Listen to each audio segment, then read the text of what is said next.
Hello, ഇന്ന് നമുക്ക് നല്ലൊരു മസാലക്കൂട്ട് തയ്യാറാക്കി നോക്കിയാലോ.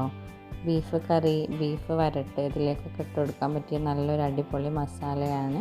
അപ്പോൾ അതിൻ്റെ റെസിപ്പി എന്തൊക്കെയാണെന്ന് നോക്കാം. ഒരു പാൻ അടുപ്പത്ത് വെച്ചിട്ട് അതിലേക്ക് 1 കപ്പ് പച്ചമല്ലി, 1/2 കപ്പ് വറ്റൽമുളക്, 1/4 കപ്പ് പെരുംജീരകം, പിന്നെ 1 ടേബിൾ സ്പൂണ് കസ്കസ്, പിന്നെ 1 ടീസ്പൂണ് കുരുമുളക്, പൊടിക്കാത്ത കുരുമുളക്, 2 കഷ്ണം പട്ട, പിന്നെ ഒരു 3 തക്കോലം, ഒരു 9 ഏലക്കായ, പിന്നെ ഒരു 14 ഗ്രാമ്പു, പിന്നെ കുറച്ച് കറിവേപ്പില. ഇതെല്ലാം കൂടി ഇട്ടിട്ട് ഇപ്പോൾ ഞാൻ തീ ഓൺ ആക്കിയിട്ടില്ല. നമുക്ക് ഫ്ലെയിം ഓൺ ആക്കിയിട്ട് ഇതെല്ലാം കൂടി ചെറു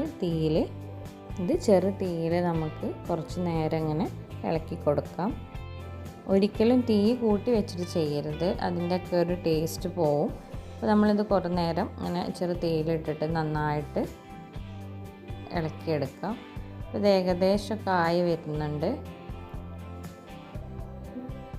ശരിക്കും ആയോ എന്നറിയാൻ വേണ്ടിയിട്ട് നമുക്ക് അതിൽ നിന്നൊരു കരിവേപ്പില അല്ലെങ്കിൽ മുളകോ എടുത്തിട്ടൊന്ന് പൊട്ടിച്ച് നോക്കിയാൽ മതി. നന്നായിട്ട് പൊട്ടി വരുന്നുണ്ടെങ്കിൽ അതിനർത്ഥം നന്നായിട്ട് വറുത്ത് വന്നിട്ടുണ്ട് എന്നാണ്. അപ്പോൾ നമുക്ക് തീ ഓഫാക്കിയിട്ട് ഒരു പാത്രത്തിലോട്ട് തണുക്കാനായിട്ട് മാറ്റാം.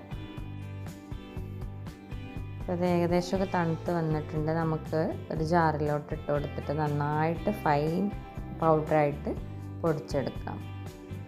നന്നായിട്ട് പൊടിച്ചെടുത്തിട്ടുണ്ട്. ഇത് നമ്മൾ ബീഫിൻ്റെ ഐറ്റംസ് ഉണ്ടാക്കുമ്പോൾ അതിലേക്ക് ഒരു കണക്ക് പറയുകയാണെങ്കിൽ 1 കിലോ ബീഫിലേക്ക് ഇതൊരു 3 ടീസ്പൂണ് ഇട്ട് കൊടുത്തിട്ട് കളറിന് വേണ്ടിയിട്ട് മഞ്ഞൾപ്പൊടി, കാശ്മീരി മുളക് പൊടി ഇട്ട് കൊടുത്താൽ മാത്രം മതി. അപ്പോൾ എല്ലാവരും ഈ മസാല ഇതുപോലെ ഒന്ന് തയ്യാറാക്കി നോക്കിയിട്ട് അഭിപ്രായം പറയുക. അപ്പോൾ താങ്ക്സ് ഫോർ വാച്ചിങ്.